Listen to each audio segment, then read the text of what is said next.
बिस्मिल्लाहिर्रहमानिर्रहीम अस्सलाम वालेकुम everyone. I hope you all doing good. आज हम लेसन नंबर 45 करेंगे, द लास्ट लेसन, रीकैप। ठीक है, बेसिकली ये उन तमाम चैप्टर्स जो हम पढ़ चुके हैं उनका रीकैप है। तो इस चैप्टर में हम करेंगे क्या कि हम जितने भी टॉपिक्स हैं ना उनका ऊपर ऊपर से हम लोग करेंगे रिव्यू। ठीक है, ये जो चैप्टर है ये आपका काफ़ी बेनिफिशियल है। ठीक है, अगर इस चैप्टर के जितने भी टॉपिक्स हैं ना वो आप कह सकते हैं कि काफ़ी इंपॉर्टेंट है या इस तरह के हैं कि जिनमें से क्वेश्चंस ज़्यादातर आते हैं। लेकिन मैं सिर्फ ये नहीं कहूँगी कि सिर्फ इसी पे ही आप जो है डिपेंड करें। जो मेन चीज़ है वो ये है कि सारे लेक्चर्स आपने तकरीबन 2 दफ़ा देखने हैं और हैंड आउट्स को भी 2 दफ़ा रीड करना है। कॉन्सेप्ट्स आपके जहन में होने चाहिए। ठीक है, प्लस ये कि इसमें ये तकरीबन आई थिंक 11 पेजेस पर मुश्तमिल है ये चैप्टर। तो इसमें जो जो टॉपिक्स हैं वो क्योंकि हम पहले से लेक्चर्स में बहुत डिटेल से कर चुके हैं, ठीक हो गया। तो अगर मैं उसी डिटेल से इस लेसन में दोबारा से करवाना मैंने शुरू कर दिया ना, तो इस एक लेसन 45 के आपको तकरीबन 5 लेक्चर्स देखने पड़ेंगे, जो कि आई डोंट थिंक सो कि आपके लिए कन्वीनियंट रहेगा। सो इसलिए हम ये करेंगे कि हम लोग ऊपर ऊपर से इसका करेंगे रिव्यू। ठीक है, और आप उन टॉपिक्स की जो इनमें इस चैप्टर में मौजूद हैं उनकी डिटेल जो है वो उस लेक्चर से देख लीजिएगा। मतलब बेसिकली आपने देखने तो सारे लेक्चर्स हैं ही ना दोबारा से, और हैंड आउट्स भी पढ़ने हैं। सो आप जो है ना उन्हीं लेक्चर से वो वाला टॉपिक देख लीजिएगा जहाँ पे डिटेल से मैंने पहले से बताया हुआ है। तो चलिए स्टार्ट करते हैं। सबसे पहले यहाँ पे बता रहे हैं कि फ़ोटोग्राफ़ी। सो फोटोग्राफी का क्या मतलब है कि लाइट की मदद से किसी इमेज को परमानेंटली रिकॉर्ड करना, और इसकी बुनियाद 19th सेंचुरी में फ्रेंच इन्वेंटर्स नाइसिफोर निएप्स और लुइस डेगेर्ड ने रखी थी, और बाद में पहला सक्सेसफुल कैमरा प्रोसेस डेवलप हुआ। ठीक है, तो ये आप इंपॉर्टेंट नेम्स हैं कि किसने जो है ना इसकी बुनियाद रखी थी, और फिर डेगेरोटाइप जो था वो 1837 में डेवलप हुआ था। ये भी आप याद रखें। ठीक है, अच्छा नेक्स्ट यहाँ पे क्या है कि स्टॉप एक्शन फ़ोटोग्राफी क्या होती है। सो स्टॉप एक्शन फ़ोटोग्राफी में किसी मूविंग ऑब्जेक्ट की बहुत तेज़ रफ्तार से लगातार फ़ोटोज़ बनाई जाती हैं, और इसी टेक्निक ने यह प्रूव किया था कि दौड़ते हुए घोड़े के एक लम्हे में चारों पाँव ज़मीन से ऊपर होते हैं। याद है ना। एडवर्ड माइब्रिज का नेम जो है वो इसमें काफ़ी इंपॉर्टेंट है कि उन्होंने जो है ये एक्सपेरिमेंट किया था। नेक्स्ट यहाँ पे कह रहे हैं कि 1881 में हाफ टून आया, 1888 में जॉर्ज ईस्टमैन ने रोल फिल्म, और आई थिंक एक और चीज़ थी यहाँ पे Kodak box type I think कुछ था, वो भी डेवलप हुआ था। अच्छा नेक्स्ट मेरे पास क्या है कि motion pictures a new way in mess communication. ये 25,000 बैट वाला जो टॉपिक है ये हमने बड़ी डिटेल में और बड़ा मज़े से जो है ना ये हमने किया था। ठीक है, तो इसका ओवरऑल हम रिव्यू कर लेते हैं कि इसमें क्या था।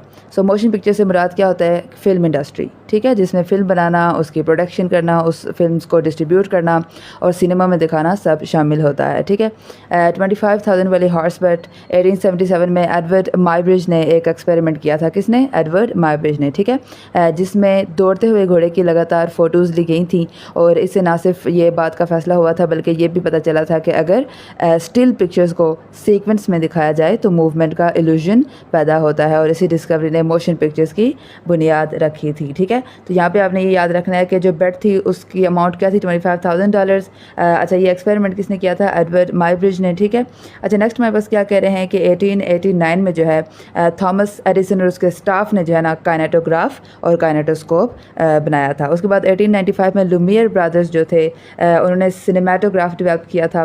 उसके बाद 1905 में फ़र्स्ट मूवी थिएटर जो है पिट्सबर्ग में जो है वो बना था, और इसका जो एडमिशन फ़ीस थी वो क्या था, 1 निकल। ठीक है, इसलिए इसको निकलोडियन भी कहा गया था। ठीक है, नेक्स्ट हमारे पास क्या कह रहे हैं कि एडविन एस पॉटर जो थे उन्होंने सबसे पहले एडिटिंग वगैरह का जो कंसेप्ट था ना वो उन्होंने सबसे पहले इंट्रोड्यूस करवाया था। ठीक हो गया, उन्होंने ये दिखाया था कि मुख्तलिफ़ जगहों पर शूट की गई सीन्स को हम एडिट करके जोड़कर एक सा समझ आने वाली कहानी जो हम बना सकते हैं। ठीक है, फिर ये जो फेमस फिल्म्स है life of an American fireman और द ग्रेट ट्रेन रॉबरी, ये किसकी हैं?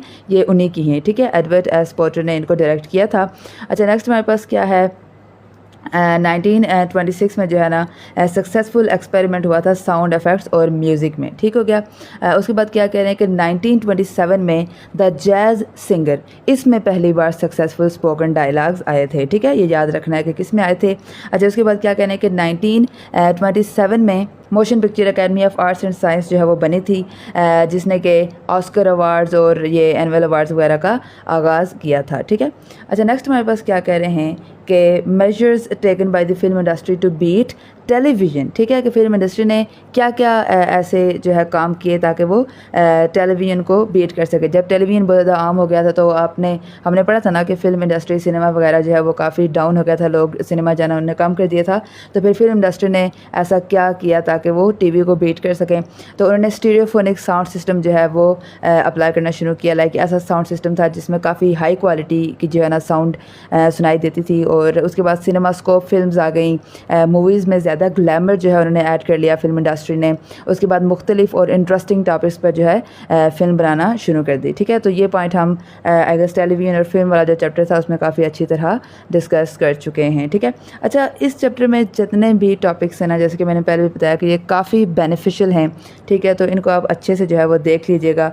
यहाँ पे इन्हें कुछ छोटे छोटे लाइक पॉइंट्स लिखे हुए हैं, लेकिन इससे आपको ये पता चल रहा है कि ये वाला टॉपिक इंपॉर्टेंट है, ये वाला टॉपिक इंपॉर्टेंट है। तो आप जब लेसन रीड करेंगे ना तो ये वाले टॉपिक्स अच्छे से देख लीजिएगा। वैसे तो कुछ भी ऐसा नहीं है जो इंपॉर्टेंट ना हो।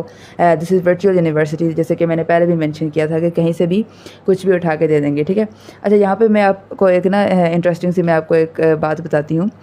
एक दफ़ा हमारा एक सब्जेक्ट था, तो उसमें एक ना एग्ज़ाम्पल थी। मैंने तकरीबन 2 दफ़ा लाइक पूरे हैंड आउट्स रीड किए, और जब भी मैंने हैंड आउट को रीड किया तो उस एग्ज़ाम्पल को ना मैं लाइक काइंड ऑफ इग्नोर कर देती थी। ठीक है, लाइक 2-3 लाइंस पर मुश्तमिल एग्ज़ाम्पल थी। बेसिकली एक मेन टॉपिक था और उसकी वो एग्ज़ाम्पल थी, तो मैं मेन जो टॉपिक था उस पर ज़्यादा गौर करती थी और एग्ज़ाम्पल को जो है इग्नोर कर लेती थी। लेकिन लास्ट टाइम जब थर्ड टाइम मैंने हैंड आउट्स को रीड करना स्टार्ट किया, जब पेपर से पहले ना, तो पता नहीं कैसे कहीं मेरे जहन में इस तरह का कुछ आया, अल्लाह जी ने मे भी कुछ डाला मेरे जहन में कि बेटा देख लो इसको। तो आई वाज़ लाइक कि देख लेते हैं यार इस एग्ज़ाम्पल को, कि काफ़ी दफ़ा मैंने इग्नोर कर लिया, तो देख लेते हैं क्या इसमें। आप यकीन करें कि मेन टॉपिक नहीं आया पेपर में और वही एग्ज़ाम्पल उठा के उन्होंने क्वेश्चन में दी। ठीक है, उन्होंने कहा कि ये जो एग्ज़ाम्पल थी इस टॉपिक की, उससे आप बताएं कि जो है ना लाइक क्या हुआ था इसमें और ये वो। सो तब आप देखें ना कि कुछ भी ऐसा नहीं है जो इम्पोर्टेंट ना हो। तो बेसिक चीज़ ये है कि कंसेप्ट्स आपके क्लियर होने चाहिए। वर्चुअल यूनिवर्सिटी की एक मुझे अच्छी बात लगती है कि काफ़ी जनरल और कंसेप्चुअल लॉजिकल सा जो है ना क्वेश्चन देते हैं। ठीक है, लाइक इस तरह का नहीं देते कि like define this define that, के बंदे को जो है ना रट्टा मारना पड़े। ठीक है, और इसके अलावा ये होता है कि उन्हें इस चीज़ की परवाह नहीं है कि लेंथ कितनी है भाई। ठीक है, कितनी लाइनों पे लिखा हुआ है आपने। ठीक है, उनके लिए ये चीज़ मैटर करती है कि कंसेप्ट क्लियर है या नहीं है। ठीक है, प्लस एक और चीज़ है कि आपकी प्रेजेंटेशन अच्छी होनी चाहिए। अगर कोई क्वेश्चन है जिसको आप पॉइंट्स में लिख सकते हैं तो आप उसको बुलेट्स में लिखें। ठीक हो गया, अगर आप हेडिंग्स दे सकते हैं, हेडिंग को बोल्ड कर लिया, अंडरलाइन कर लिया। ठीक है, उसके अलावा एक टिप मैं और देना चाहूँगी कि जब आप क्वेश्चन करें ना, साथ में आप MS वर्ड का जो टैब है उसको भी खोल लिया करें। ठीक है, और उसी में आप क्वेश्चन को लिखा करें। हेडिंग डाल दी, लाइक क्वेश्चन को लिख लिया। इसका फ़ायदा क्या होता है, उसमें वो ग्रामर वाला वो लाइक होता है ना, आप करेक्ट कर लेते हैं उसमें गलतियाँ वगैरह। तो जबकि LMS का जो पोर्टल होता है, सॉरी वो जहाँ पे हम पेपर दे रहे होते हैं, तो उसमें आप लाइक इस तरह ऑटो करेक्ट वाला आप सीन तो नहीं कर सकते। सो इसलिए जो है ना काफ़ी हेल्प हो जाती है। वर्ड से फिर कॉपी किया और उस पोर्टल में पेस्ट कर लिया। ओके, नेक्स्ट अब हम कंटिन्यू करते हैं। अच्छा, motion picture film in south Asia. ठीक है, साउथ एशिया में फिल्म इंडस्ट्री के बारे में हम पढ़ते हैं। अच्छा, 1896 में लुमियर ब्रदर्स ने अपनी 6 शॉर्ट फिल्म्स इंडिया लाई और बम्बई के वाटसन होटल में पहला शो किया था। ठीक हो गया, उसके बाद राजा हरीश चंद्र जो है वो दादा साहेब फाल्के की बनाई हुई सब कॉन्टिनेंट की पहली साइलेंट फीचर फिल्म बनी। ठीक है, पहली साइलेंट फीचर फिल्म कौन सी थी? राजा हरीश चंद्र। ये सब कुछ ही है, काफ़ी इंपॉर्टेंट है। अच्छा, 1913 से 1930s तक तकरीबन 200 फिल्म्स बन चुकी थी। ठीक है, ये आपको आ सकता है कि इस टाइम पीरियड में कितनी फिल्म्स बनी थी। उसके बाद आलम आरा पहली टॉकिंग फिल्म बनी। कौन सी? आलम आरा, जिसे आदिशिर ईरानी ने बनाया था 1931 में। ठीक है, अच्छा उसके बाद क्या कह रहे हैं कि हीरा लाल सेन जो थे ना, उन्होंने कलकत्ता में थिएटर के जो प्लेस थे उनके सीन्स को फिल्म किया था, उनके सीन्स को रिकॉर्ड किया था जो स्टेज परफॉर्मेंस के बाद दिखाए जाते थे। ठीक है, तो किसने थिएटर के जो सीन्स थे उनको फिल्माया था? हीरा लाल सेन ने। ठीक है, उसके बाद वो कौन सी मूवी थी जिसमें सबसे पहले किसी औरत ने जो एक्टिंग की थी? मोहिनी भास्मसूर, जो कि 1914 में बनी थी। ठीक है, और सबसे पहली औरत एक्टिंग जो करने वाली थी उसका नाम क्या था? कमाला बाई खोकेल। सो उसके बाद नेक्स्ट हमारे पास क्या कह रहे हैं कि शेरी फरहाद और लैला मजनू 1931 में किस जो है ना थिएटर ने बनाए थे? मदान थिएटर कलकत्ता ने। अच्छा, नेक्स्ट हमारे पास क्या है कि legends of the south Asian film industry. तो कुछ यहाँ पे लेजेंड्स के नाम दिए गए हैं, ठीक है, जिस तरह के वी शांताराम हैं, उनकी मशहूर फिल्में भी यहाँ पे लिखी हुई हैं, जैसे अयोध्या का राजा, आदमी, दुनिया न माने। उसके बाद महबूब खान है, उनकी मशहूर फिल्में हैं रोटी, औरत, मदर इंडिया। इन सब फिल्मों के बारे में भी हमने काफ़ी डिटेल में जहाँ तक मुझे याद आ रहा है हमने पढ़ा था। उसके बाद बिमल रॉय हैं, ठीक है, उनकी मशहूर फिल्मों के नाम लिखे हुए हैं। उसी तरह राज कपूर की मशहूर फिल्मों के नाम लिखे हुए हैं, आग और आवारा वगैरह। अच्छा, नेक्स्ट हमारे पास क्या है कि Pakistan film industries shared history from 1896 to 1947। सबसे पहले तो इसी में से आपको MCQ आ सकता है कि कौन से टाइम पीरियड में जो है ना शेयर्ड हिस्ट्री थी हमारे इंडिया के साथ फिल्म, तो कौन सी थी? 1896 टू 1947, ठीक है। अच्छा, उसके बाद कह रहे हैं कि the first silent film from Lahore was daughter of today, ठीक है। पहली साइलेंट फिल्म कौन सी थी लाहौर से? द डॉटर ऑफ टुडे, जो कि 1924 में रिलीज़ हुई थी। अच्छा, उसके बाद पहली Urdu Hindi talking feature film कौन सी थी? आलम आरा, ठीक है, जो कि इंपीरियल फिल्म कंपनी की प्रोडक्शन थी।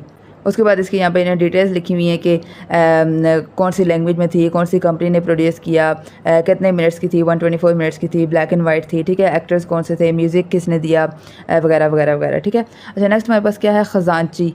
1941 में पंचोली आर्ट पिक्चर्स ने ये फिल्म बनाई थी, जिसमें बेबी नूर जहाँ ने पहली बार प्लेबैक सिंगिंग की थी, ठीक है। सो बेबी नूर जहाँ कौन सी मूवी में as a playback singer introduce हुई थी? खजानची, ठीक है, ये याद रखिएगा। नेक्स्ट हमारे पास क्या है? अनमोल घड़ी 1946, महबूब प्रोडक्शन की मशहूर उर्दू हिंदी फिल्म जिसका म्यूज़िक नौशाद अली ने दिया, ठीक है। तो अनमोल घड़ी का जो म्यूज़िक था वो किसने दिया था? नौशाद अली ने। लिरिक्स किसने लिखे थे? तनवीर नकवी ने, ठीक है। एक्टर्स हमारे पास कौन कौन से थे? नूर जहाँ, सुरेंद्र खैर। ये काफ़ी मिक्सअप हो जाएगा तो आप एक दो दफ़ा पढ़ लीजिएगा, लेकिन बैठ के प्लीज़ रट्टा मारने की ज़रूरत नहीं है, जस्ट आप कहानी सुने, ठीक है, और कंसेप्ट बिठाएं अपने जहन में।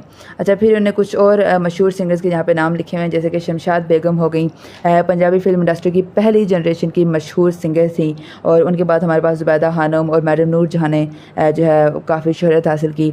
उसके बाद मोहम्मद राफ़ी साहब जो बाद में इंडिया फिल्म इंडस्ट्री के लेजेंडरी सिंगर बने, और उनका ताल्लुक भी पंजाब लाहौर से ही था, ठीक है। उसके बाद हमारे पास क्या बता रहे हैं यहाँ पे? पार्टीशन से पहले की अहम फिल्म्स, ठीक है। जुगनू जो थी डायरेक्टर शौकत हुसैन रिजवी की फ़िल्म थी, और पार्टीशन से पहले की आखिरी बड़ी पाकिस्तानी फ़िल्म मानी जाती है, और इसमें दिलीप कुमार और नूर जहाँ ने एक्टिंग की थी। अच्छा, उसके बाद हमारे पास नेक्स्ट क्या है? तेरी याद। ये कब रिलीज़ हुई थी? सैटरडे अगस्त 7, 1948 को। उसके बाद नेक्स्ट हमारे पास क्या है? फेरे। इस फिल्म के प्रोड्यूसर और डायरेक्टर कौन थे? नज़ीर, जबकि म्यूज़िक G.A. चिश्ती ने दिया था, ठीक है। फेरे का म्यूज़िक किसने दिया था? G.A. चिश्ती ने। सो इन फिल्म्स के नाम और उनकी इंपॉर्टेंस वगैरह याद रखिएगा। उसके बाद नेक्स्ट हमारे पास क्या है? Changes introduced by the films, कि फिल्म्स के आने से क्या क्या चेंजेस हुई। सो सबसे पहले तो इंटरटेनमेंट का नया और पॉपुलर ज़रिया बना, ठीक है। उसके बाद सिनेमा हाउसेस जो थे वो खुलने लगे, उनकी सूरत में एक नया बिजनेस शुरू हो गया। Acting, direction, music, lightning, camera work, recording और सेट डिज़ाइनिंग जैसे फील्ड्स में जो है ना हज़ारों लोगों को रोज़गार मिल गया। उसके बाद रंग बिरंगे फिल्म के जो बिलबोर्ड्स थे उनकी वजह से शहरों के मनाजिर काफ़ी बदल गए। अच्छा, और क्या हुआ? फिल्म्स ने कल्चर को दिखाया भी और उस पर असर भी डाला। लोगों के कपड़े, उनकी ज़बान, उनका रहने सहने का अंदाज़, उनका कल्चर और सोशल वैल्यूज़ पर भी फिल्म्स का काफ़ी असर नज़र आया। उसके बाद क्या हुआ कि फ़िल्म्स में जालिम और जो ऑप्रेसर्स थे, ठीक है, उनके खिलाफ आवाज़ उठाई जाती थी, जिससे लोग कम अज़ कम स्क्रीन पर इंसाफ होता हुआ देखते थे। लेकिन फिल्म्स का एक नेगेटिव पहलू भी था। कुछ फिल्म में बहुत ज़्यादा बोल्डनेस, वल्गैरिटी, ऑब्ससीनिटी यानी बेहयाई वगैरह को भी फ़रोग मिलता था, जिस पर बहुत तनकीद की गई थी। तो ये जो फिल्म्स के पॉजिटिव और नेगेटिव इफ़ेक्ट्स थे ये भी हम काफ़ी डिटेल से पहले पढ़ चुके हैं, ठीक है। नेक्स्ट हमारे पास जो है काफ़ी इंपॉर्टेंट टॉपिक है, विच इज़ प्रोपेगेंडा, ठीक है। प्रोपेगेंडा क्या है? इससे मुराद ऐसा मैसेज या इन्फॉर्मेशन है जो किसी ख़ास पॉइंट ऑफ व्यू, किसी ख़ास नज़रिए या ओपिनियन को सपोर्ट करवाने और उसको फैलाने के लिए वो मैसेज दिया जाए। और इसका मकसद क्या है? इसका मकसद लोगों के जज्बात के साथ खिलवाड़ करना, ठीक हो गया, उनके सोच और रवैये, उनके बिहेवियर को मुतासिर करना होता है। अच्छा, नेक्स्ट हमारे पास हैरोल्ड लैसवेल जो है, उनका नाम इसमें काफ़ी आता है। उनके मुताबिक प्रोपेगेंडा का मतलब है कि लोगों की कलेक्टिव सोच को साइकोलॉजिकल सिंबल्स के ज़रिए मुतासिर करना। बाद के एक्सपर्ट्स ने भी इसे एक प्लान्ड और डेलिबरेट ओपिनियन मैनेजमेंट करार दिया है, यानी एक सोचा समझा, ठीक है, एक ओपिनियन को मैनेज करने वाला तरीका, लोगों के ओपिनियन को मैनेज करने का तरीका। अच्छा, नेक्स्ट हमारे पास क्या है कि टाइप्स ऑफ प्रोपेगेंडा कौन सी हैं।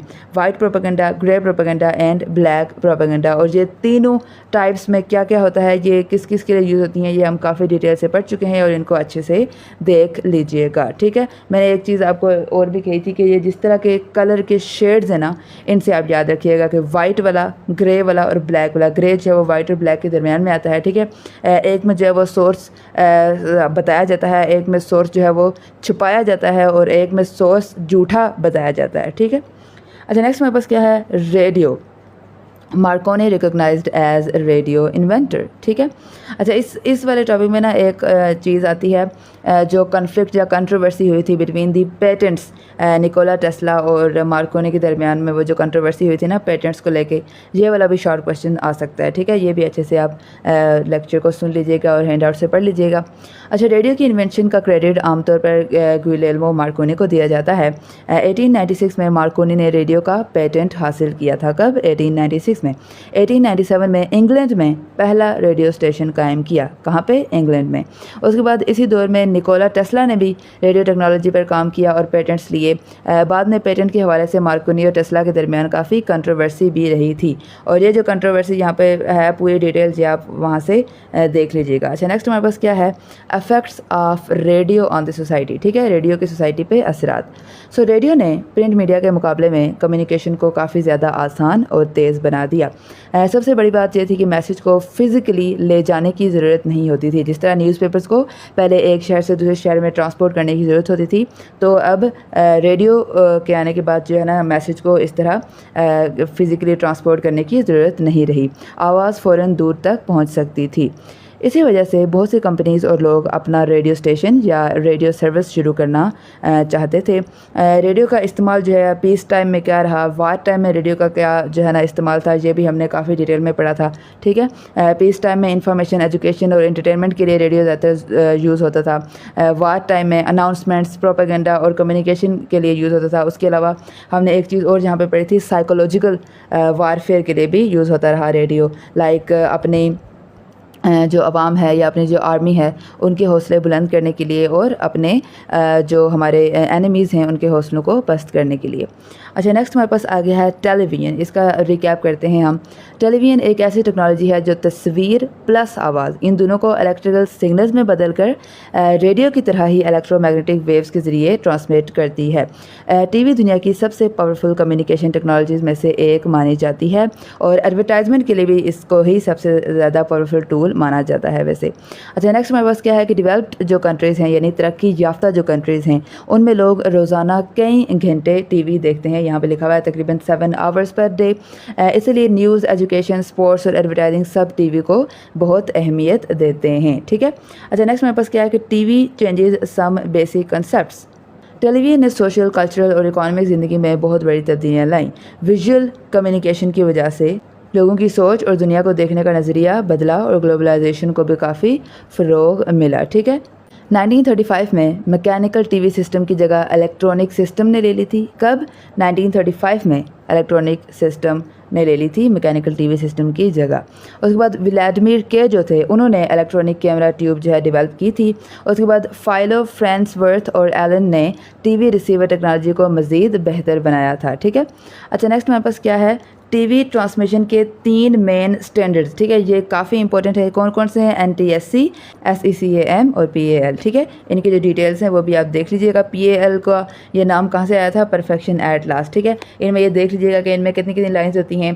PAL जो था इसमें कितनी थी? 625/50 लाइन्स थी, ठीक है। हमने क्या कहा था कि जितनी ज़्यादा हॉरिजॉन्टल लाइंस, आई गेस मुझे एग्जैक्टली याद नहीं आ रहा, शायद यही था कि जितनी ज़्यादा हॉरिजॉन्टल लाइंस उतनी ज़्यादा हाई क्वालिटी का लाइक हमारा टीवी। तो इसमें आप ये देख लीजिएगा कि कितनी कितनी लाइक लाइन्स हैं, ठीक है। जिस तरह NTSC है उसमें हमारे पास 525 हॉरिजॉन्टल लाइन्स हैं और 60 वर्टिकल लाइन्स हैं। इस तरह SECAM है, इसको पहले जो है ना 1967 में यूज़ किया गया था। इसमें 625 हमारे पास वर्टिकल लाइन्स हैं और 50 हमारे पास हॉरिजॉन्टल लाइन है। इस तरह PAL में भी। अच्छा, नेक्स्ट हमारे पास क्या है, टेलीविज़न इन पाकिस्तान, ठीक है। पाकिस्तान में टेलीविज़न का क्या इफ़ेक्ट वगैरह रहा। PTV के शुरुआती दिनों में ट्रांसमिशन सिर्फ 5 घंटों के लिए होती थी, शाम 6 बजे से लेकर 11 बजे तक, ठीक है। और मंडे को जो है वो छुट्टी होती थी, कोई टीवी नहीं लगता था, ठीक है। लोग जो थे वो टीवी के सामने बैठ जाते थे और जो ही टीवी की सिग्नेचर टून बजती थी ना, सारे जो है वो टीवी के आगे जमा हो जाते थे, ठीक है। जो औरतें थी वो कोशिश करती थी कि वो अपना काम जल्दी से जल्दी फिनिश कर लें, अपना फेवरेट प्रोग्राम उनका शुरू होने से पहले, ठीक है। बच्चे जो थे वो कोशिश करते थे कि अपना होमवर्क जो है वो कंप्लीट कर लें। उसके अलावा जो हमारी जो ट्रांसमिशन हुआ करती थी वो कुरान की तिलावत से शुरू होती थी, ठीक है। हार्डली कोई बंदा ऐसा होता था कि जो टीवी के आगे से जो है ना जब तक वो टाइम ख़त्म नहीं होता कोई हट जाए, ठीक है। और फिर नेशनल एंथम से जो है वो हमारी ट्रांसमिशन जो है वो ख़त्म होती थी। रिस्ट्रिक्टेड टाइमिंग की वजह से और लिमिटेड टाइमिंग की वजह से ना लोग अपना जो डेली का उनका स्केड्यूल था या डेली की जो रूटीन थी उन्होंने वो भी टीवी के हिसाब से जो है ना वो बनाई हुई होती थी कि लाइक इस टाइम पे मेरा फेवरेट प्रोग्राम लगेगा, सो इससे पहले मैं अपना सारा काम कर लूँ या इस तरह की चीज़ें। अच्छा, नेक्स्ट हमारे पास क्या है, लाइव ब्रॉडकास्ट कि PTV स्टार्टिंग में जो है ना उसके पास रिकॉर्डिंग फैसिलिटीज़ मौजूद नहीं थी, तो सब कुछ वो लाइव ही दिखाता था, ठीक है। न्यूज़ हो गया, टॉक शोज़ हो गया, ड्रामाज और म्यूज़िक प्रोग्राम्स, ठीक है।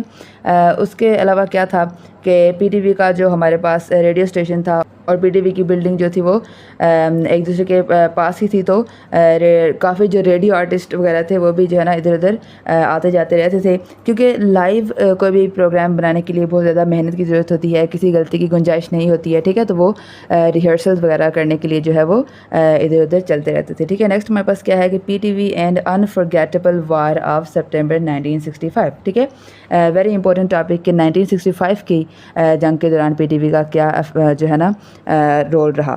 सो 1965 की पाकिस्तान इंडिया वार के दौरान PTV ने बहुत अहम किरदार अदा किया था। PTV की जो OB टीम थी, आउटसाइड ब्रॉडकास्ट टीम जो थी, वो बॉर्डर पर गई थी और बैटल फील्ड की उन्होंने यानी जो मैदान जंग था उसकी लाइव फुटेज रिकॉर्ड करके लोगों तक पहुंचाई थी। लोगों ने अपनी आंखों से पाकिस्तान आर्मी के ऑपरेशंस देखे थे। इसके साथ मैडम नूर जहाँ के जज्बाती मिली नगमे जो थे वो भी बैकड्रॉप पर लगे हुए थे, जिससे कौम जज्बा और हिम्मत मज़ीद बढ़ गया था, ठीक है। अच्छा, उसके बाद नेक्स्ट हमारे पास क्या है कि PTV गोज़ कलर। शुरू में PTV की ट्रांसमिशन ब्लैक एंड वाइट थी। इस्लामिक कॉन्फ्रेंस की कवरेज के बाद महसूस हुआ कि अगर ट्रांसमिशन कलर में होती तो और भी बेहतर होता। अच्छा, यहाँ पे ये जो इस्लामिक कॉन्फ्रेंस है ये वाला टॉपिक जो है ये भी काफ़ी इंपॉर्टेंट है, ठीक है। इस लेसन में हमने पढ़ा था कि जब इस्लामिक कॉन्फ्रेंस हुई थी लाहौर में, तो जो बाकी कंट्रीज से जो आए थे लोग, फिर PTV ने जो है क्या क्या लाइव कवरेज की थी, लाइक उन्होंने उनका इस्तकबाल लिया, वो लाइव कवर किया था। उसके बाद उन्होंने नमाज़ पढ़ी थी, उसके बाद किसी एक लीडर ने जो है आई थिंक स्पीच भी दी थी। तो ये वाला जो पूरा टॉपिक था ना इस्लामिक कॉन्फ्रेंस वाला, ये भी आप देख लीजिएगा, ये भी आपको शॉर्ट या लॉन्ग में आ सकता है। अच्छा, नेक्स्ट हमारे पास क्या है, दूसरी वजह क्या थी कलर टीवी की, कि दुनिया के अक्सर मुल्कों में कलर टीवी आ चुका था और ब्लैक एंड वाइट इक्विपमेंट या उसके पार्ट्स जो थे वो भी मिलना अब मुश्किल हो रहे थे। 1976 में एक्सपेरिमेंटल बेसिस पे कलर ट्रांसमिशन शुरू हुई थी और रेगुलर कलर ट्रांसमिशन कब शुरू हुई थी, 18 फरवरी 1982, ठीक है। ये डेट अच्छे से याद रखिएगा। अच्छा, नेक्स्ट मेरे पास क्या है, effects of television on society. Television ने सोसाइटी पर बहुत गहरा असर डाला। आवाज़ और तस्वीर के कम्बिनेशन की वजह से इसका इम्पैक्ट और भी ज़्यादा हुआ। इसके कुछ अहम इफ़ेक्ट्स क्या थे, सीइंग इज़ बिलीविंग, ठीक है। लाइक जो चीज़ अपनी आंखों से देखी जाए उस पर लोग ज़्यादा यकीन करते हैं। अच्छा, लोगों के डेली रूटीन और टाइमिंग्स जो थे वो भी टीवी के अकॉर्डिंग बदल गए थे। फैशन ट्रेंड्स जो है उन पर काफ़ी असर पड़ा। घर के अंदर रहने सहने की आदतों में भी काफ़ी जो है वो तब्दीली आ गई, ठीक है। जनरल नॉलेज और अवेयरनेस में काफ़ी इजाफा हो गया। कल्चर पर असरात पड़े और नए कल्चर ट्रेंड्स जो हैं वो हमें देखने को मिले। बहुत से इंस्टीट्यूशंस, बहुत से इदारों के काम करने के तरीके भी बदल गए। सो इन तमाम इफ़ेक्ट्स को हम काफ़ी डिटेल से डिस्कस कर चुके हैं और इन्हें अच्छे से देख लीजिएगा। आई थिंक ये एक एक पॉइंट जो है वो काफ़ी डिटेल में वहाँ पे डिस्कस हुआ है। नेक्स्ट हमारे पास बहुत ही इंपॉर्टेंट टॉपिक आ गया है, पब्लिक रिलेशंस यानी PR, ठीक है। यहाँ से भी आपको आ सकता है कि PR stand for what, public relations. अच्छा, पब्लिक रिलेशन से मुराद किसी शख्स, कंपनी, अच्छा पब्लिक रिलेशन जो वर्ड है इसके साथ आप जोड़ दें पॉजिटिव इमेज। अच्छी इमेज, गुड रेपुटेशन। ठीक हो गया, यानी किसी शख्स, कंपनी, ऑर्गेनाइजेशन की अच्छी इमेज, पॉजिटिव रेपुटेशन बनाना और उसे कायम रखना, ये मुराद है पब्लिक रिलेशन से। मुख्तलिफ डेफिनेशंस हैं, जैसे कि पीआर एक प्लान्ड कम्युनिकेशन प्रोसेस है जिसका मकसद लोगों का ट्रस्ट हासिल करना, उनकी राय को समझना और ऑर्गेनाइजेशन और पब्लिक के दरमियान बेहतर ताल्लुक़ बनाना होता है। ठीक है, कुछ और मशहूर डेफिनेशन हैं, स्पेशली एडवर्ड बर्नीज़ की जो डेफिनेशन है कि पीआर एक मैनेजमेंट फंक्शन है जो पब्लिक की सोच को समझकर ऐसी पॉलिसीज़ एक्शंस बनाता है जिनसे पब्लिक की अंडरस्टैंडिंग और हमें एक्सेप्टेंस पब्लिक का मिल सके। ठीक है, उसके बाद स्कॉट एम और एलन एच की डेफिनेशन है, उनके अकॉर्डिंग पीआर एक प्लान्ड एफर्ट है जो अच्छे करैक्टर, रिस्पॉन्सिबल परफॉर्मेंस, ठीक है, और two way communication. Two way communication क्या है, यानी कि कोई भी ऑर्गेनाइजेशन जो है वो सिर्फ अपना ओपिनियन ही ना दे, अपना पॉइंट ऑफ व्यू लोगों के सामने ना रखे, बल्कि उनकी जो राय है उसको भी मद्देनज़र रखा जाए। ठीक है, सो टू वे कम्युनिकेशन के ज़रिए पब्लिक ओपिनियन को मुतासिर करता है। पीआर का यानी असल मकसद सिर्फ पब्लिसिटी नहीं होता बल्कि पब्लिक के साथ अच्छा और भरोसेमंद रिलेशनशिप बनाना होता है। यहाँ से मुझे याद आया कि ये भी था the difference between the publicity and the public relation, या पब्लिसिटी एंड एडवर्टाइजिंग, कुछ इस तरह का, वो भी काफ़ी इंपॉर्टेंट है। उसके बाद मेथोडोलॉजी क्या रहती है पीआर का, लाइक पीआर की मेथोडोलॉजी क्या रहती है, पीआर कैसे काम करता है। सो पीआर में कंपनी मुख्तलिफ़ तरीक़ों से अपने प्रोडक्ट्स, अपनी सर्विसेज या अपनी ओवरऑल इमेज के बारे में लोगों तक अपना पैगाम पहुंचाती है। ये पैगाम सिर्फ कस्टमर्स को ही नहीं बल्कि एम्प्लॉयज़, शेयर होल्डर्स यानी कंपनी के जो हिस्सेदार होते हैं, सप्लायर्स और दूसरे इंटरेस्टेड लोगों तक भी पहुंचाया जाता है। इसका मकसद क्या होता है कि पब्लिक के जहन में कंपनी की पॉजिटिव इमेज बने ताकि लोग कंपनी और उसकी जो ऑफरिंग्स हैं यानी उसके जो प्रोडक्ट्स और सर्विसेज हैं उनके बारे में अच्छा सोचे और अच्छी राय रखे। ठीक है, फिर पीआर के कुछ यहाँ पर कॉमन टूल्स यहाँ पर इन्होंने बताए हुए हैं, जैसे कि न्यूज़ रिलीज़ के ज़रिए यानी मीडिया को ऑफिशियल न्यूज़ देना, ठीक है, उसके ज़रिए पीआर की जा सकती है। उसके बाद प्रेस कॉन्फ्रेंस के ज़रिए पीआर की जा सकती है, यानी जर्नलिस्ट को बुला के उनके सामने कोई ऑफिशियल अनाउंसमेंट वगैरह करना, कोई ब्रीफिंग देना। ठीक हो गया, स्पीकिंग इंगेजमेंट्स, ठीक है, यानी कोई सेमिनार्स या इवेंट्स हैं तो वहाँ पे लोगों के सामने जो है वो स्पीचेस देना। उसके बाद कम्युनिटी सर्विस प्रोग्राम हो गए, यानी वेलफेयर और सोशल सर्विस एक्टिविटीज़ में हिस्सा लेना ताकि कंपनी की इमेज बेहतर हो सके। ठीक है, यानी जैसे कंपनी कहे कि हम जो है वो प्लांटेशन में काफ़ी जो है ना काम करते हैं, लाइक फॉर एग्जांपल हमारी हर प्रोडक्ट की हर एक सेल पे हम लोग एक बीज बोते हैं, तो इस तरह लोगों को लगता है कि यार जो कितना जो है ना लाइक पॉजिटिव काम कर रहे हैं और पॉजिटिव इनिशिएटिव्स ले रहे हैं, तो इस तरह लोगों की राय उस कंपनी या उस ऑर्गेनाइजेशन के मुतालिक जो है वो पॉजिटिव हो जाती है। ठीक है, अच्छा नेक्स्ट हमारे पास क्या कह रहे हैं कि पीआर में क्या क्या शामिल होता है। तो सबसे पहले तो इवैल्यूएशन यानी पब्लिक की सोच और ओपिनियंस को समझना। ठीक है, उसके बाद कह रहे हैं कि formulation and implementation of the organisations procedures and policies, यानी कम्युनिकेशन से रिलेटेड कंपनी की जो पॉलिसीज़ और प्रोसीजर्स हैं उनको बनाना और उनको इम्प्लीमेंट करना। ठीक है, फिर क्या कह रहे हैं कि मुख्तलिफ़ कम्युनिकेशन प्रोग्राम्स को कोऑर्डिनेट करना। उसके बाद कह रहे हैं कि टू वे कम्युनिकेशन के ज़रिए, दो तरफ़ा कम्युनिकेशन के ज़रिए ट्रस्ट और गुडविल पैदा करना, जैसे कि हमने पहले पढ़ा। उसके बाद ऑर्गेनाइजेशन और पब्लिक के दरमियान एक पॉजिटिव रिलेशनशिप बनाना। ठीक है, उसके बाद पीआर की कुछ स्पेशलाइजेशन हैं, उनकी स्पेशलाइज फील्ड्स के बारे में यहाँ पे लिखा हुआ है कि किस किस तरह की स्पेशलाइजेशन होती हैं। प्रॉपर्टी डेवलपमेंट और रियल स्टेट पीआर होता है, रिटेल सेक्टर पीआर है, agriculture, food service, health care, और ये सारे पीआर की यहाँ पे स्पेशलाइजेशन लिखी हुई हैं। और ये सारी जो हैं इनमें से इस तरह भी आपको क्वेश्चन आ सकता है, हो सकता है आपसे कहें कि 2-3 जो है ना स्पेशलाइज फील्ड्स बताएं पीआर की। ठीक है, या फिर आपको कह सकते हैं कि एक उठा के बताएं, एक को उठा के दे देंगे कि नॉट फॉर प्रॉफिट पीआर या क्राइसिस कम्युनिकेशन पीआर। ठीक है, इस तरह से लॉबी ग्रुप्स क्या होता है। ठीक है, ये भी कुछ इस तरह का ही होता है। लाइक लॉबी ग्रुप्स ऐसे ग्रुप्स होते हैं जो गवर्नमेंट की पॉलिसीज़, कंपनी पॉलिसीज़ या पब्लिक ओपिनियन को इन्फ्लुएंस यानी मुतासर करने की कोशिश करते हैं। ठीक है, यानी ये भी कुछ इस तरह का करते हैं कि लोग जो है वो उनके फेवर में सोचें। इनको लोग लॉबी ग्रुप्स जो होते हैं ना, इनको जो है गवर्नमेंट या कोई भी बड़ी कंपनी जो है इनको हायर भी करती है कि वो उनके लिए जो है वो कुछ इस तरह के काम करें कि लोग उस कंपनी या उस ऑर्गेनाइजेशन के फेवर में सोचें। ठीक है, अगर कोई लॉबी ग्रुप अपना असल मकसद या असल सपोर्टर छुपा ले तो उसे हम क्या कहते हैं, फ्रंट ग्रुप। फ्रंट ग्रुप क्या होता है, इसके बारे में भी हमने काफ़ी डिटेल में पहले पढ़ा हुआ है, ये भी इंपॉर्टेंट है। और उसके बाद हमारे पास क्या चीज़ है कि एस्ट्रोटर्फिंग क्या होती है, उसके बाद क्या है, स्पिन क्या होता है। अच्छा, एस्ट्रोटर्फिंग हमारे पास क्या है, नकली या आर्टिफिशियल पब्लिक स्पोर्ट क्रिएट करना।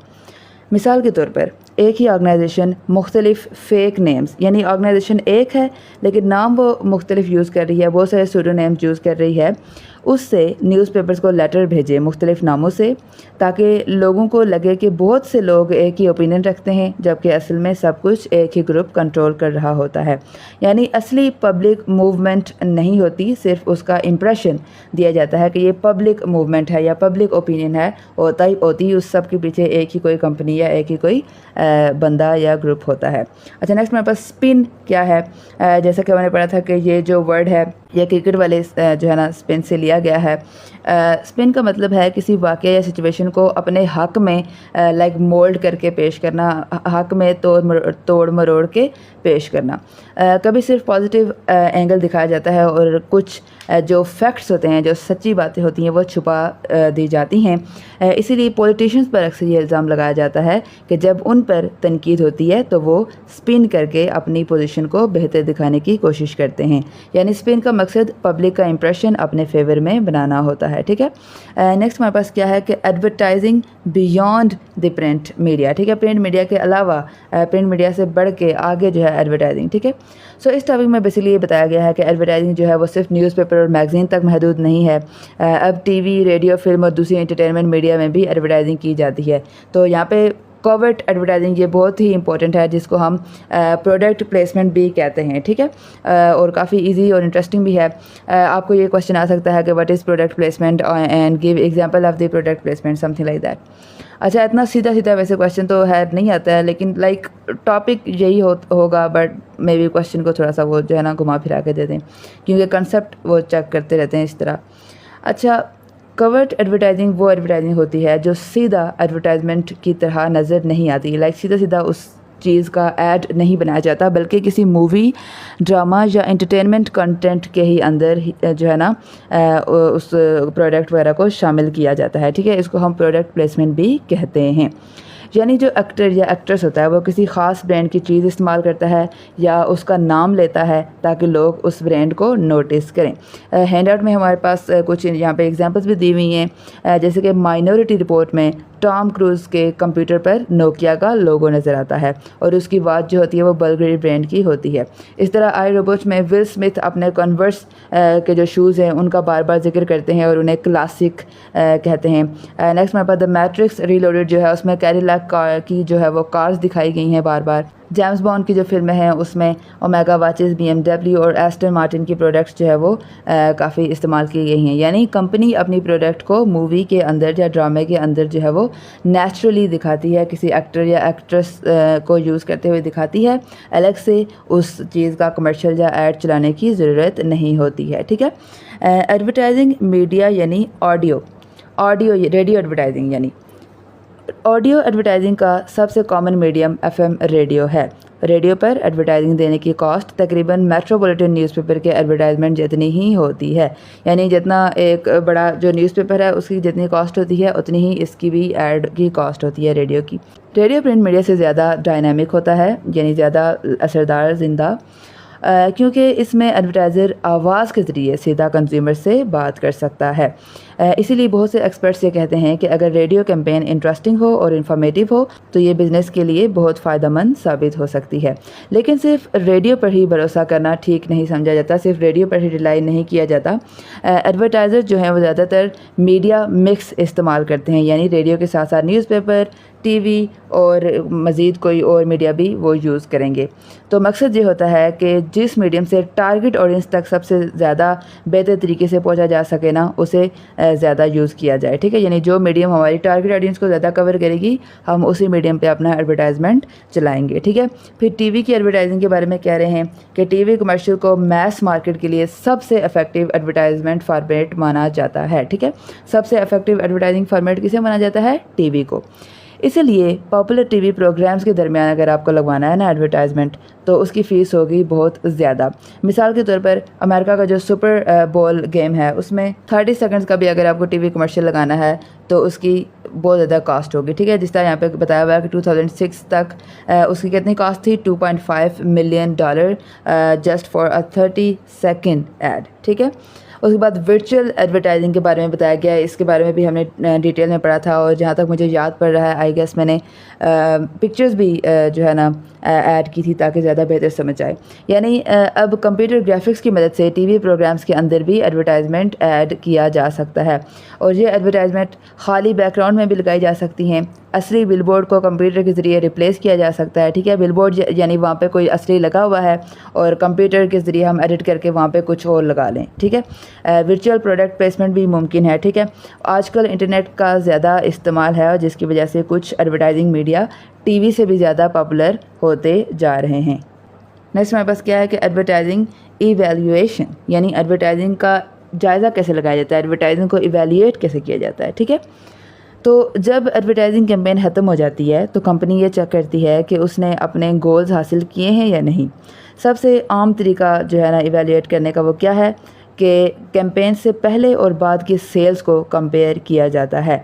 कुछ कंपनीज़ सिर्फ चंद रीजन्स में ही एडवर्टाइजमेंट चलाती हैं और कुछ में नहीं। फिर दोनों एरियाज़ को कंपेयर किया जाता है कि जिस एरिया में हमने एडवर्टाइजमेंट लगाया था क्या वहाँ पे हमारी सेल्स जो है उस एरिया से ज़्यादा हुई हैं जहाँ पे हमने एडवर्टाइजमेंट नहीं लगाया था। इस एनालिसिस की बुनियाद पर कंपनी अपनी फ्यूचर एडवर्टाइजिंग को बेहतर बनाती है, ठीक है। उसके बाद क्या हमारे पास आ गया एडवर्टाइजिंग कैंपेन क्या होती है। सो एडवर्टाइजिंग कैंपेन जो है वो basically a series of advertisement है, ठीक है। यानी इसमें बहुत सारे एडवर्टाइजमेंट्स होते हैं जो एक ही सेंट्रल आइडिया या थीम पर मबनी होते हैं। ये एडवर्टाइजमेंट मुख्तलिफ मीडिया में एक मुकर्रर टाइम पीरियड तक चलती है, ठीक है। मुख्तलिफ मीडिया का इस्तेमाल होता है एडवर्टाइजिंग कैंपेन में, यानी न्यूज़पेपर पे भी चलेगी, टीवी पे भी, रेडियो पे भी। तो सबसे जो इम्पोर्टेंट चीज़ है इसमें वो होती है कैंपेन की थीम। कैंपेन की थीम ही वो सेंट्रल मैसेज होता है जो तमाम प्रोमोशनल एक्टिविटीज़ में रिपीट होता है। अक्सर कंपनीज इस थीम को लंबी मुद्दत तक यूज़ कर सकती हैं, लेकिन कभी कभी उन्हें ये थीम जो है वो चेंज भी करना पड़ता है क्योंकि कैंपेन इफ़ेक्टिव नहीं रहती या मार्केट कंडीशंस और कंपटीशन जो है वो बदल जाता है, इसलिए थीम को जल्दी से बदलना पड़ता है। उसके बाद यहाँ पे हमारे पास कुछ फॉर्म्स ऑफ एडवर्टाइजिंग है, ठीक है। ये सारी फॉर्म्स जो है नेम्स भी इनकी इंपॉर्टेंट है और इन सारी फॉर्म्स में क्या क्या होता है, ठीक है। ये भी हमने काफ़ी डिटेल से इस लेसन में पढ़ा है, इसको बहुत अच्छे से देख लीजिएगा। जैसे रिमाइंडर एडवर्टाइजिंग कौन सी होती है, पॉइंट ऑफ परचेज एडवर्टाइजिंग क्या होती है, स्पेशलिटी एडवर्टाइजिंग क्या होती है, ठीक है। इन सब में से हो सकता है जो है ना कुछ शॉर्ट क्वेश्चन आपको दे दें या मे बी लॉन्ग क्वेश्चन भी आ सकता है। ऑब्जेक्टिव के लिहाज से ये बहुत ही इंपॉर्टेंट है, ठीक है। नेक्स्ट हमारे पास क्या है एडवर्टाइजिंग के ऑब्जेक्टिव्स क्या हैं, यानी एडवर्टाइजिंग के मकासद क्या हैं। तो इसमें भी हमारे पास 4 जो ऑब्जेक्टिव्स हैं वो बहुत ज़्यादा इंपॉर्टेंट है, जैसे कि trial, continuity, brand switching and switch back, ठीक है। सो एडवर्टाइजिंग ऑब्जेक्टिव से बेसिकली मुराद क्या है कि वो कम्युनिकेशन गोल्स जो कंपनी मुकर्रर टाइम के अंदर अपने टारगेट कस्टमर के साथ हासिल करना चाहती है। आमतौर पर कंपनी 4 ऑब्जेक्टिव में जो है ना 4 ऑब्जेक्टिव में से किसी एक को चूज़ करती है, ठीक है। ट्रायल सबसे पहले हमारे पास आ गया। ट्रायल क्या होता है कि लोग पहली दफ़ा प्रोडक्ट ट्राई करें एटलीस्ट, ठीक है। जब नया प्रोडक्ट आता है तो कंपनी की ये कोशिश होती है कि एटलीस्ट प्रोडक्ट को ट्राई कर लें लोग। फिर कंटिन्यूटी का ऑब्जेक्टिव ये कब यूज़ किया जाता है कि जो कस्टमर्स पहले से इस्तेमाल कर रहे हैं एक ब्रांड की चीज़ वो उसे इस्तेमाल करना जारी रखें। जब कंपनी ये चाहती है तो तब वो कंटिन्यूटी का ऑब्जेक्टिव यूज़ करती है। ब्रांड स्विचिंग में क्या होता है कि कस्टमर्स दूसरे ब्रांड को छोड़कर इस ब्रांड पर स्विच कर लें, इस ब्रांड पर आ जाएं। स्विच बैक का क्या मतलब होता है कि पुराने कस्टमर्स दोबारा इसी ब्रांड की तरफ वापस आ जाएं, यानी पहले जो ये वाला ब्रांड यूज़ कर रहे थे लेकिन अब वो उन्होंने दूसरा ब्रांड जो है ना यूज़ करना शुरू कर दिया तो वो लोग चाहेंगे कि फिर से जो है ना उनके ब्रांड पर आ जाएं। सो कौन सा ऑब्जेक्टिव चूज़ होगा ये इस बात पर डिपेंड करता है कि प्रोडक्ट अपनी कौन सी प्रोडक्ट लाइफ साइकिल के स्टेज में है, ठीक है। ये भी MCQs में आता है कि कौन जो किस चीज़ पर ये डिपेंड करता है कि कौन सा एडवर्टाइजिंग ऑब्जेक्टिव हमने चूज़ करना है प्रोडक्ट लाइफ साइकिल के स्टेज पे, यानी मैच्योर लाइफ स्टेज पे है प्रोडक्ट, यानी प्रोडक्ट को आए हुए काफ़ी टाइम हो गया है या अभी अभी नया लॉन्च हुआ है वगैरह वगैरह। अच्छा नेक्स्ट मेरे पास क्या है कि public perception of the medium, कि लोगों का लोग मीडिया को किस नज़र से देखते हैं। जब एडवर्टाइजिंग बहुत ज़्यादा आम हो गई तो कुछ ग्रुप्स ने इस पर तनकीद करना शुरू कर दी। उन्होंने कल्चरल जैमिंग की तहरीक शुरू की, जहां एडवर्टाइजिंग की टेक्निक्स को ही एडवर्टाइजिंग और कंज्यूमर कल्चर के ख़िलाफ़ इस्तेमाल किया गया था। ठीक है।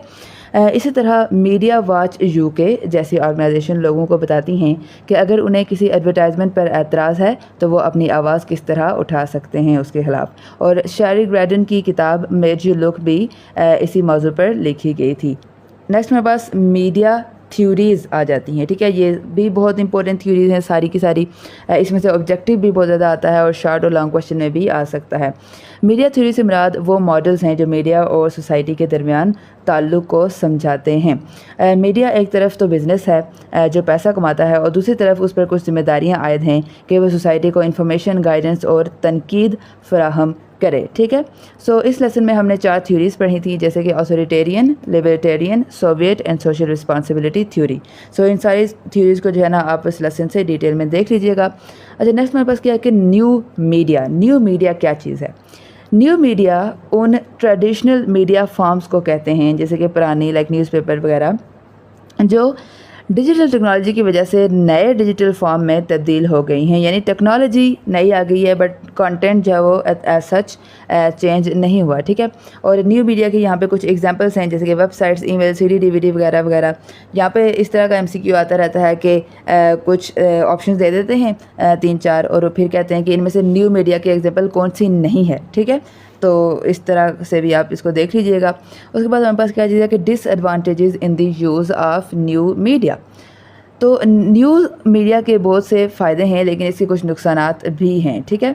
सबसे पहले तो ये है कि टेक्नोलॉजी जो है वो बहुत रैपिड रेट पे बदलती रहती है, बहुत तेज़ी से बदलती रहती है। जो नाराज़ कस्टमर्स हैं वो इंटरनेट पर अपनी बात बहुत जल्दी फैला सकते हैं। ठीक है, ये मैंने पढ़ा था ना कि अगर कुछ कस्टमर्स को कंप्लेंट हो, बेशक कुछ थोड़े से कस्टमर्स ही हैं जिनको कंप्लेंट होगी, लेकिन अगर उनकी भी वो कंप्लेंट जो है वो वायरल हो जाएगी तो कंपनी की इमेज जो है वो काफ़ी ख़राब हो सकती है। बेशक 2-4 कस्टमर्स की कंप्लेंट ही वायरल हो गई। डिजिटल सिस्टम लगाना और मेंटेन करना जो है वो काफ़ी महंगा होता है, जिसकी वजह से जो छोटी कंपनीज़ होती हैं उनके लिए मुकाबला काफ़ी मुश्किल हो जाता है, उनके लिए ये सब कुछ अफोर्ड करना काफ़ी मुश्किल हो जाता है। इससे कॉर्पोरेट ग्लोबलाइजेशन भी बढ़ सकती है। ठीक है, या कॉर्पोरेट ग्लोबलाइजेशन यानी कि जो कंपनीज़ वगैरह पहले से अमीर हैं, उनके पास ज़्यादा रिसोर्सेज हैं, तो वो तो इन डिजिटल सिस्टम वगैरह का इस्तेमाल बड़े अच्छे से कर लेंगे, लेकिन जो छोटी कंपनीज़ हैं जो ये सब अफोर्ड नहीं कर सकती हैं, तो वो कंपनीज़ गरीब से गरीब तर होती जा रही हैं और जो बड़ी कंपनीज़ हैं वो अमीर से अमीर तर होती जा रही हैं। ठीक है। अच्छा, नेक्स्ट हमारे पास क्या है, ग्लोबलाइजेशन ऑफ द मीडिया।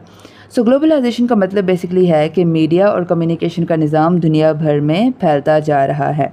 जो ट्रांसनेशनल कंपनीज़ हैं TNCs, वो अपना बिज़नेस और मीडिया इन्फ्लुएंस मुख्तलिफ मुल्कों तक फैला रही हैं। जो बड़ी कंपनीज़ हैं ना, उनका बिज़नेस और उनका मीडिया इन्फ्लुएंस भी, यानी जिस तरह हम पे जो है ना जो यूरोपियन या जो वेस्टर्न जो मीडिया है उसका काफ़ी इन्फ्लुएंस है। इसके सपोर्टर्स भी हैं और इसके क्रिटिक्स भी हैं।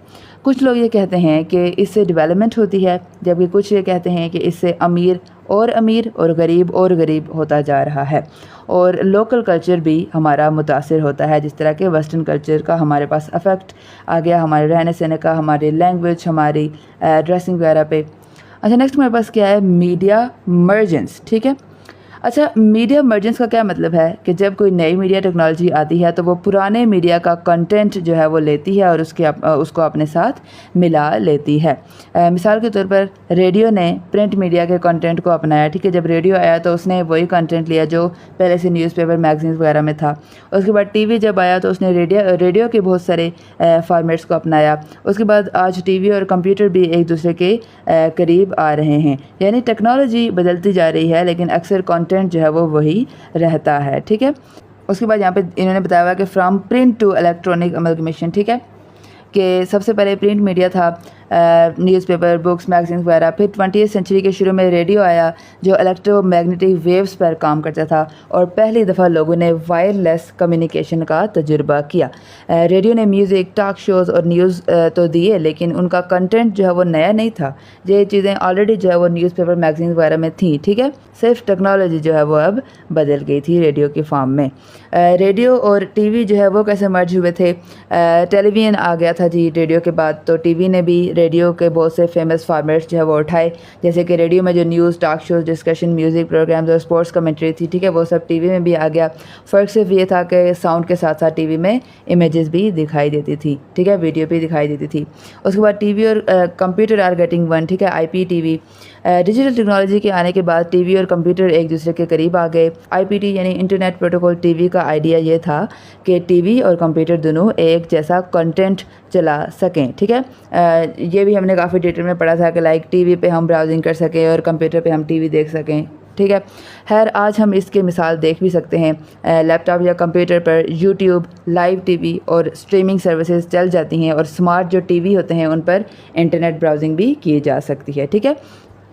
उसके अलावा यहाँ पे कह रहे हैं कि when we say that media will converge and when we say that media will not converge, ठीक है। ये भी हम काफ़ी डिटेल में पढ़ चुके हैं कि मीडिया जब कन्वर्ज होगा तो इसका क्या मतलब है कि जो टेलीविज़न और जो कंप्यूटर है उनका कंटेंट बिल्कुल सेम हो जाएगा, जबकि जब मीडिया कन्वर्ज नहीं होगा तो उसका क्या मतलब होगा कि कंप्यूटर और टेलीविज़न जो है वो सेम नहीं होंगे, एक मीडिया फॉर्म नहीं बन सकेंगे। उसके बाद क्रिटिसिज्म ऑन मीडिया, ठीक है, मीडिया पर तनकीद क्या है, तो ये हमने रिसेंटली ही पढ़ा है। So it conceals more than it reveals, यानी मीडिया कई दफ़ा पूरी सच्चाई नहीं बताता। इट एग्जैजरेट्स, यानी छोटी सी बात को बहुत बड़ा चढ़ा कर दिखाता है। इट सेंसेशनलाइज, ठीक है, यानी ख़बर को ज़्यादा ड्रामेटिक और स्पाइसी और सेंसिटिव बना देता है। It damages the cultural and family traditions, यानी कुछ कंटेंट सोसाइटी और फैमिली वैल्यूज़ को मुतासिर करता है, ठीक है। बायसनेस है, यानी किसी पार्टी, ग्रुप या नज़रिए की तरफ ज़्यादा झुकाव हमें देखने को मिलता है मीडिया का। सोल्ड टू इंटरेस्ट ग्रुप्स, यानी कभी मीडिया अपने फ़ायदे या प्रेशर ग्रुप्स के फ़ायदे के लिए जो है वो काम करता है। उसके बाद कमर्शलिज़म, यानी पैसा कमाने की सोच जो है वो मीडिया की काफ़ी बढ़ गई है, बस पैसा कमाने पे ज़्यादा जोर दे रहा है मीडिया, और जर्नलिज़म से ज़्यादा अहमियत जो है वो पैसे को दे रहा है। यानी जर्नलिज़म को जो बेसिक एथिक्स हैं कि लोगों को सच्चाई जो है पहुंचाना, क्रिटिसिज्म दिखाना, ये वो, लेकिन अब जो बड़ी कंपनीज़ हैं जिनसे मीडिया को ज़्यादा फ़ायदा हासिल होता है तो वो उनके फ्लॉस भी नहीं दिखाता, ठीक है, पैसा कमाने के चक्कर में है।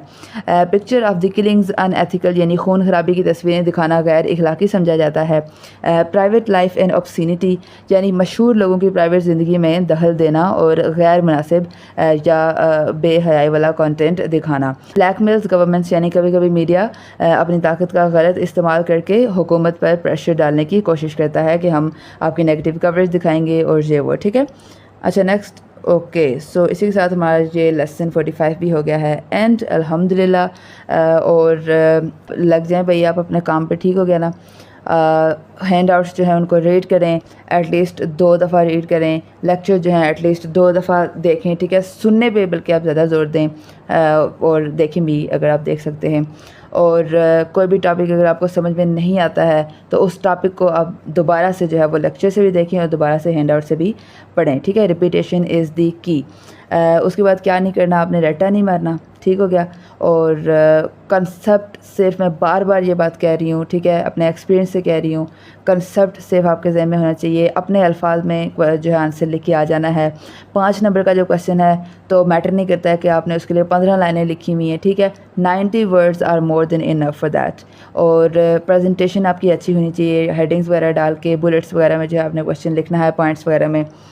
और उसके अलावा और क्या बात थी, हाँ, ये जो हैंड आउट्स हैं, हाईलाइटेड हैंड आउट्स, ठीक है, ये भी अवेलेबल हैं। ये अगर आपको चाहिए तो मैं कमेंट सेक्शन में जो है वो एक व्हाट्सएप नंबर जो है वो मैं डाल दूँगी, तो उस पर आप कांटेक्ट करेंगे तो ये आपको पेड हैंड आउट्स जो हैं वो मिल जाएंगे, ठीक है। इसी के साथ साथ अपना बहुत सारा ख्याल रखिएगा। अल्लाह हाफ़िज़।